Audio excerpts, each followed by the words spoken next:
Okay, be quiet here, Black Metal Album.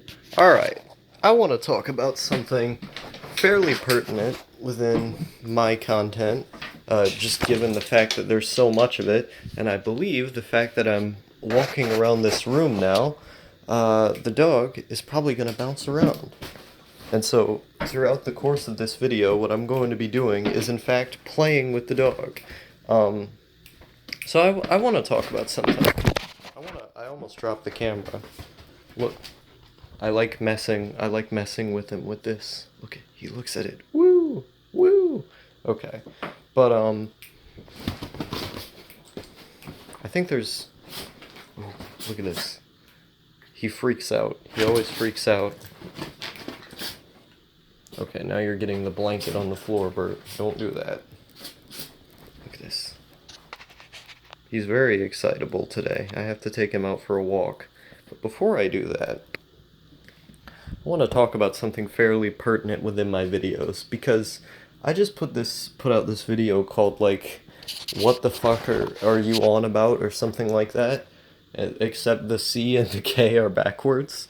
And the video didn't really have a point. It was just me saying, people tend to comment on my videos saying one thing, whereas I think another thing.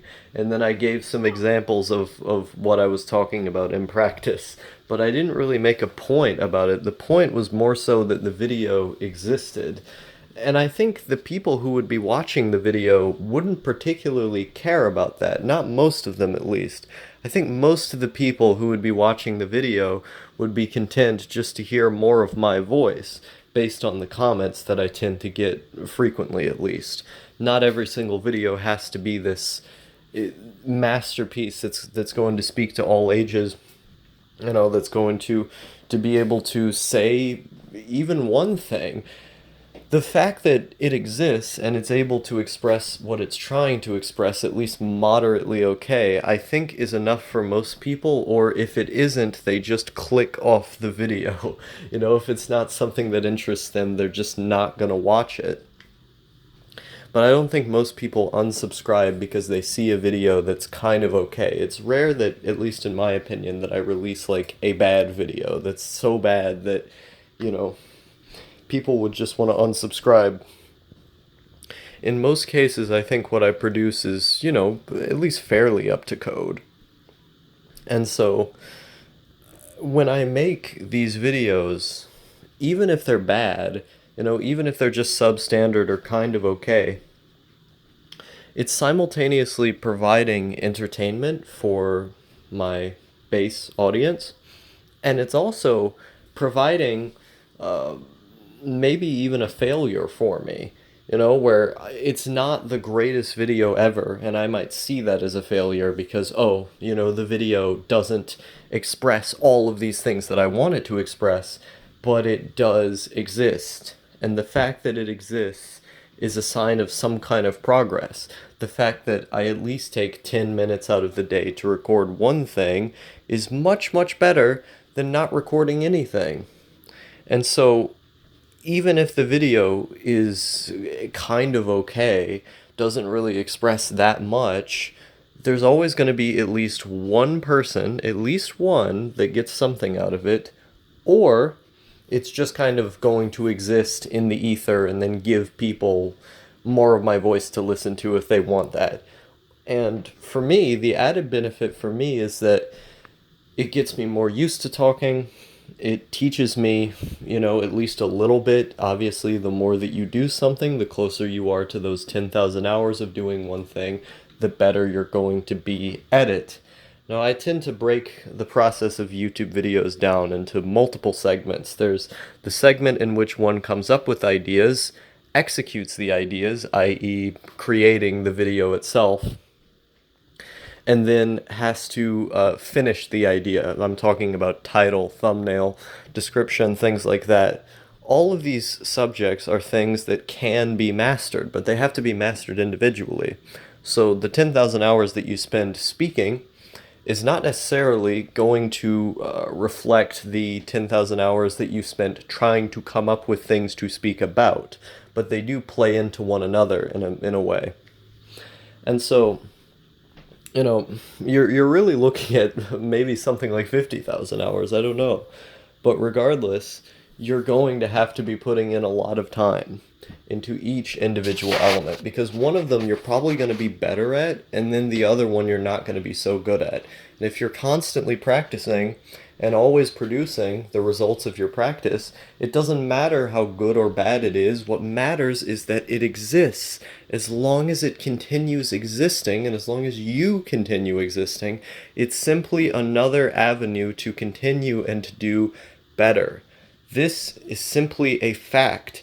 If you continue producing, if you continue producing constantly, then you're going to see measurable improvement. If you go back to my videos from 2015, then 2016, and most of 2017, hell, even most of 2018, you're going to see a significant difference. I do not like a lot of my older videos. Some of them I do, or at least think that they make a good enough point, but a lot of them I'm probably going to redo. A lot of them I have redone just in sort of covert ways where I talk about the same topic just in a new video instead of in the old one, and then I try to do it better than I did before. But I don't like a lot of my old content, and there's a good reason for that. It's because I've moved past it and I've gotten better. You should always be seeking to get better. You should always be seeking to be a better content creator this month than you were 5 months ago. And the only way you can do that is by just making more stuff, even passively. Even passively, if you just make, 5 minute, 6 minute video a day. Well, okay, that's 6 minutes that you did today that you did not do yesterday. If you just keep doing that every day, then eventually you do that for several months, and you're going to see significant improvement in your speaking ability because you've been doing it all this time.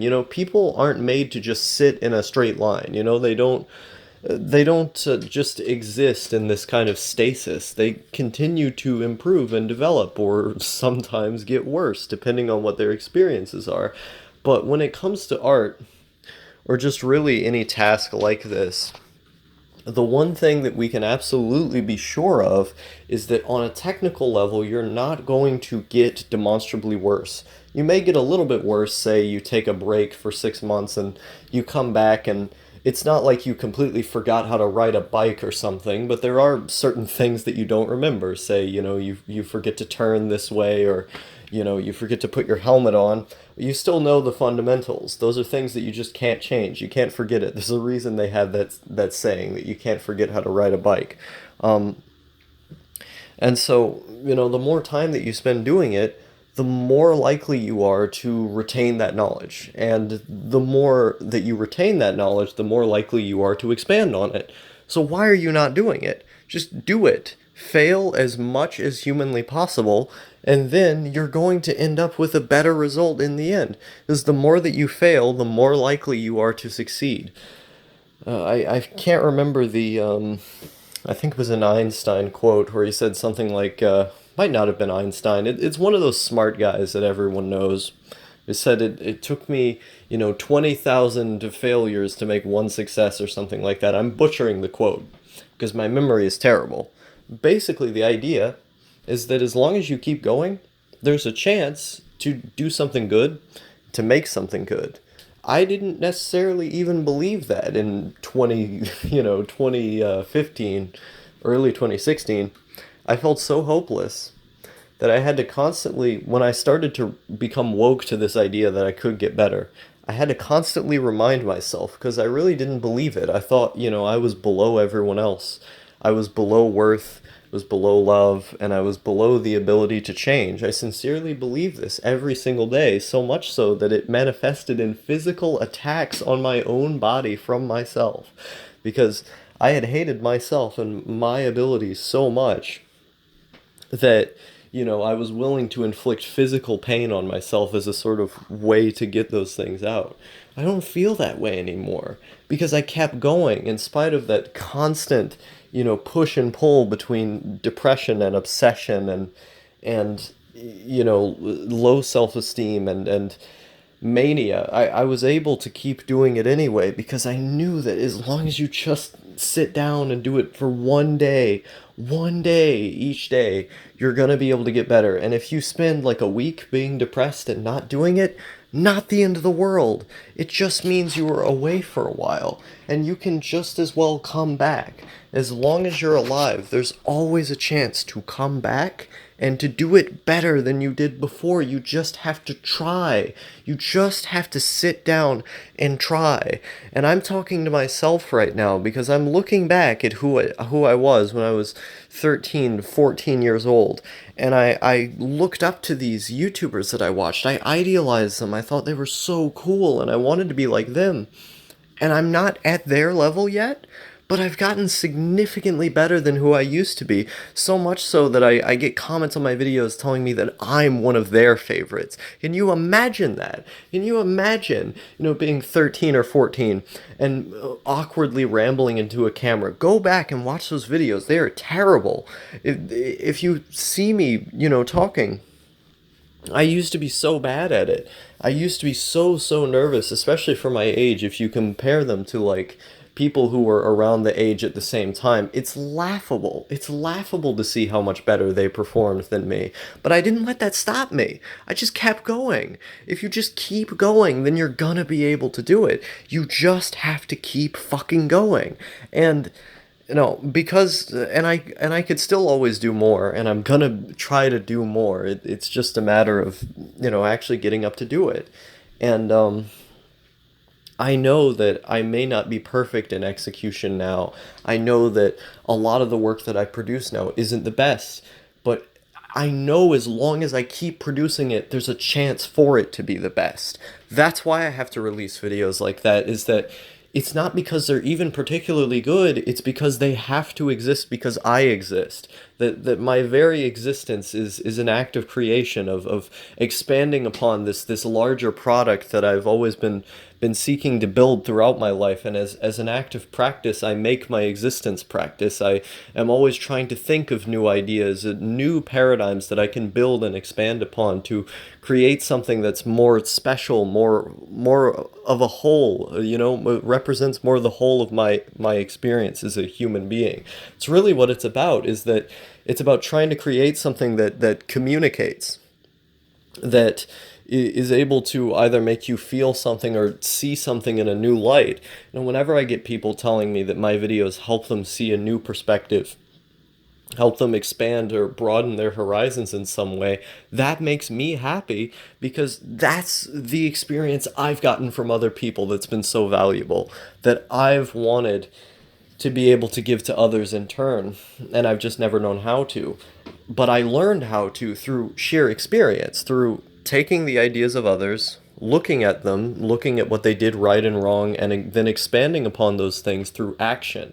Now, I didn't always mimic or copy those behaviors correctly. I didn't always apply my own style to those behaviors correctly, and I'm talking strictly in video here, but I tried. And the fact that I tried gave me a door. It gave me a door to open that would show, this is these are the results of these failures, and this is how we can improve upon them. But you can't step through the door unless you get up in the first place. Well, unless I got up to actually make that content to step through the door, then I wouldn't have, I wouldn't have gotten to the point where I realized, oh, this is how I improve it, and then spend a year trying to do that. Like, it really is hard in the beginning, and the beginning is always the hardest part, because you're completely unsure of yourself. You don't know what the fuck you're doing. You don't understand, you don't understand any of what's going on. You just feel like shit all the time because everything you're producing is bad. But you have to move past that, man.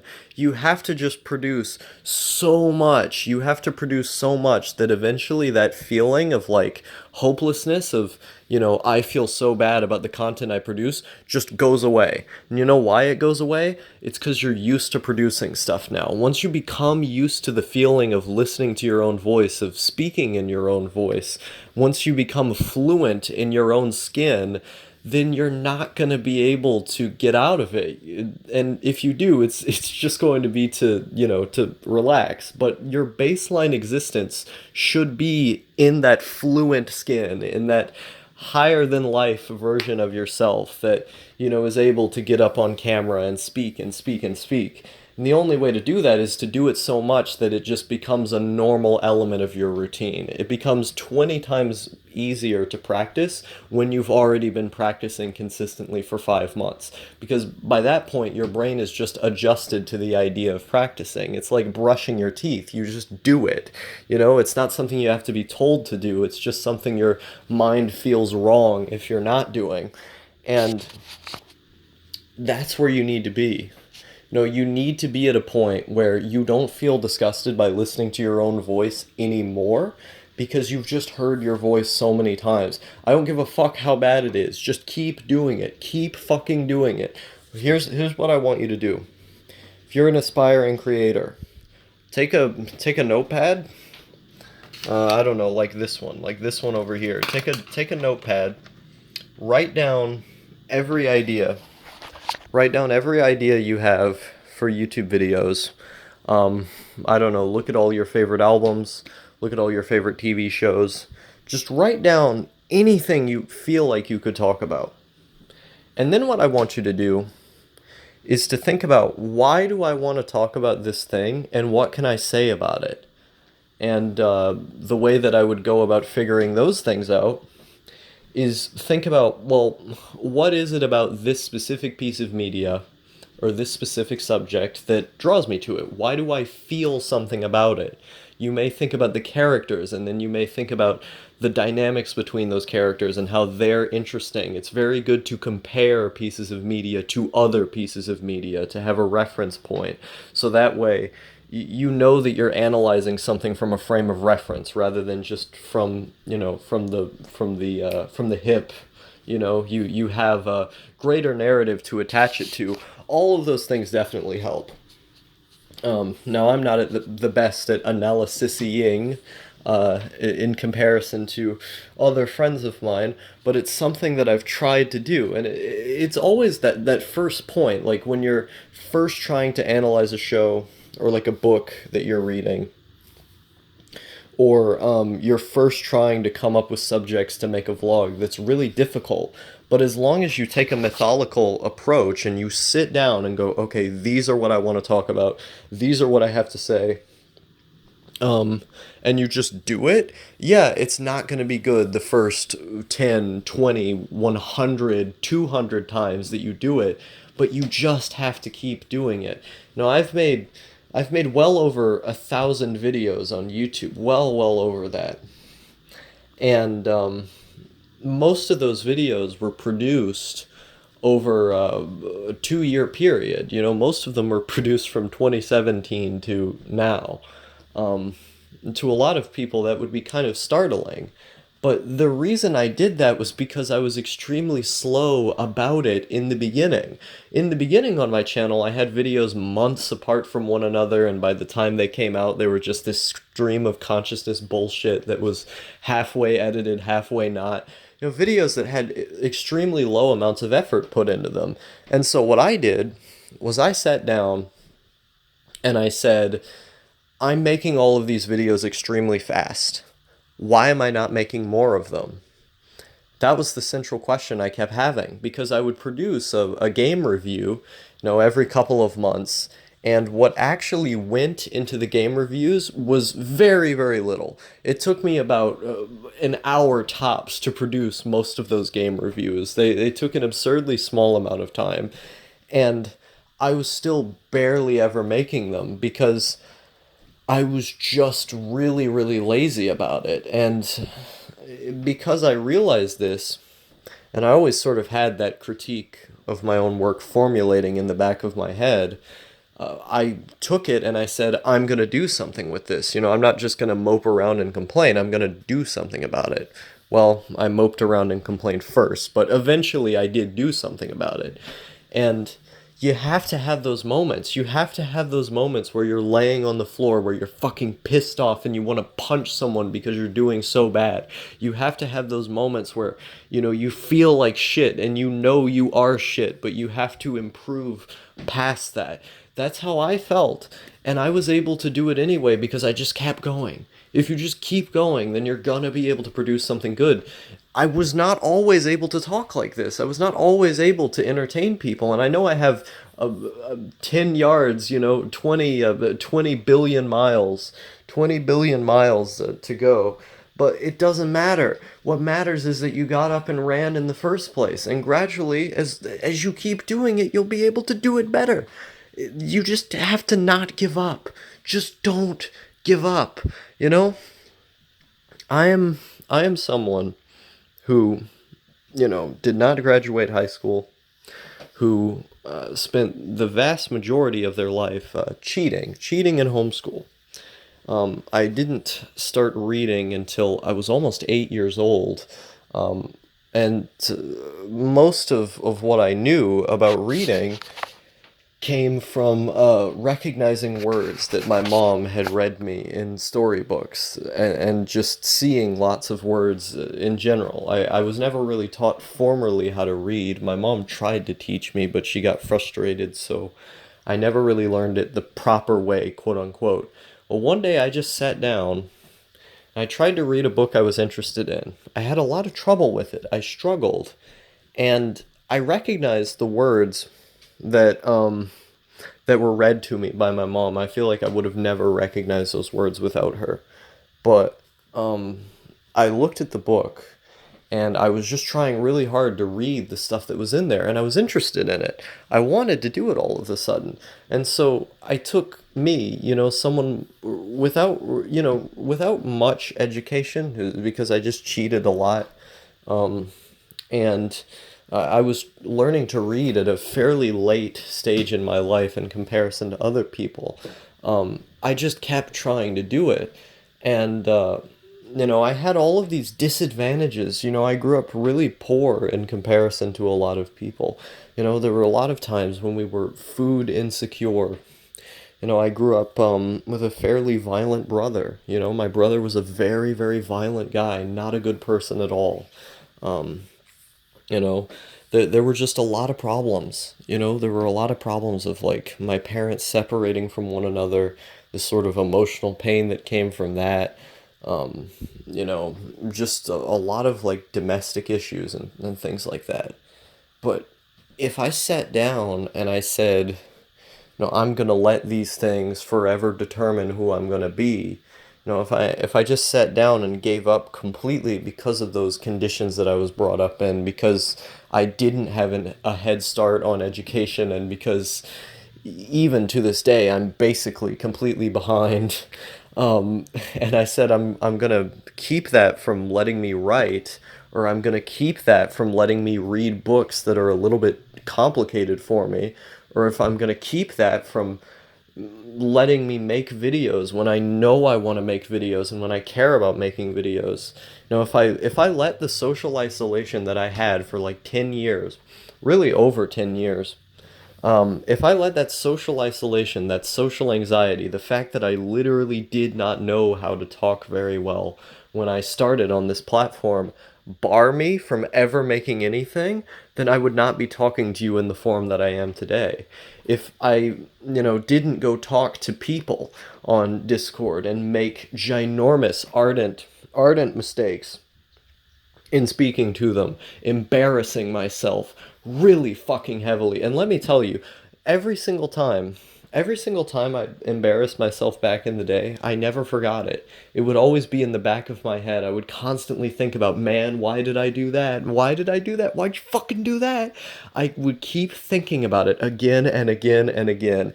Every little mistake of me being misunderstood, me misspeaking, me misdoing anything, any sort of mistake that could be construed as a mistake and have me be criticized for it by other people, or to have me not be accepted by others in some way, I would think over that fucking mistake over and over and over again until I drilled it into my head that I was shitty and I was a bad human being for making those mistakes.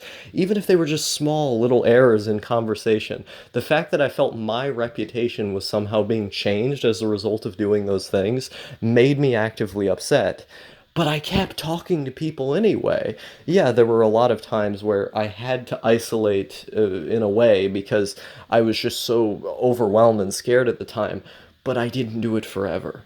I kept going. I kept trying to talk to people online until eventually I was able to just express my opinions however and whenever I wanted without this sort of fear of not being accepted by everyone else around me, without this constant need to kowtow and bow down to others in order to make myself an acceptable person who people just want to speak to, you know? And that was hard. That was social anxiety right there. Terrified, terrified to be a genuine self, terrified to speak to other people because I knew I was going to stumble over my words and make mistakes. I used to stumble over my words constantly. I do it every now and again in these videos, but you have no idea just how severe it was in conversations. If you were there in the first Skype call that I ever did, the first round of Skype calls that I ever did, just how awkward I was so many of these times would be sort of startling if you compared it to the way that I speak in calls now, if you look at a podcast that I did, or if you look at these videos that I did. Now, a lot of my older podcasts from 2017 and stuff, when you start getting into like the later outlaw years, the twilight years, whatever you want to call them, a lot of those podcasts are gone now. Just because the people who were in them for privacy reasons wanted me to private them, and it's the right thing to do. But I used to make a shit ton of podcasts with people. And those podcasts were essential to make it to where I could speak fast off the cuff about any random thing, any sort of tangential idea that sprung up in the conversation. I could say, hey, I'm going to expand upon that. I'm going to build on that. I'm going to do something with this. I'm going to be a man of action and make something into reality rather than just think about it. And that's really what this is about, is that if you want to be able to excel in any given field, you need to fail as much as possible. You need to go out and actively embarrass yourself. You need to make yourself shook. You need to make yourself cry and bleed. And only through that can the wounds come back healed and stronger, better than they ever were. You need to do that thousands and thousands of times until eventually you are so cool and so good that everyone around you goes, yeah, I like that guy, or you're so cool and so good that the people who hate you now hate you stronger than they ever have before. And there's nothing more satisfying than knowing that you're either extremely loved or extremely hated by a camp of people. Because I am one of those people. There are people on the internet who absolutely hate my guts, and I welcome it. It's not like that little star that we've seen many months ago who would cower in fear at the moment of any criticism. Now, you've got big dick energy star going around here. I welcome the fire and flames of my enemies, and all this other LARPy stuff. But no, that's really what it is that I welcome the hatred because it feels good. It feels good to know that something that I said inspired a strong enough reaction from someone to make them hate it. That's good, because for every single person that hates the video and hates me, there's going to be people who love me just as strongly. And I've seen that. I've seen people take real causative actions, giving huge amounts of money and amazing compliments, favors, and all this other stuff just for me talking into a camera and writing stuff down. Like, it's really incredible to me the reach that I've been able to have in such a short span of time, making videos on this specific account for like 4 years now. That, and it's such a short span of time, I've been able to accrue people who really are passionate about what I'm doing here. And the only way I could do that was by keeping on doing it. And you can do it too. You're not fundamentally different from me. Like, most of us are pretty much the same. There are like genetic differences that make it to where, some people are predisposed to being a little bit more messed up. You think about like learning disabilities, stuff like that. But I've seen studies that talk about like even people like that, like if they try hard enough, they can learn how to do a lot of things. They can't do them the same way other people can, but if they get creative, they can do it. It might just take more time. Unless you're like super super messed up, but those are rare, few and far between in terms of cases. Most people, if given the action and the thought, they can do it. They just have to do it consistently. It's not about being able to do something super well, it's about being able to do something super bad consistently, and then eventually being able to do it moderately well until you build upon that to make something really good. Fail as much as possible. If there is one thing you take from this video, fail as much as possible. Be a man of action.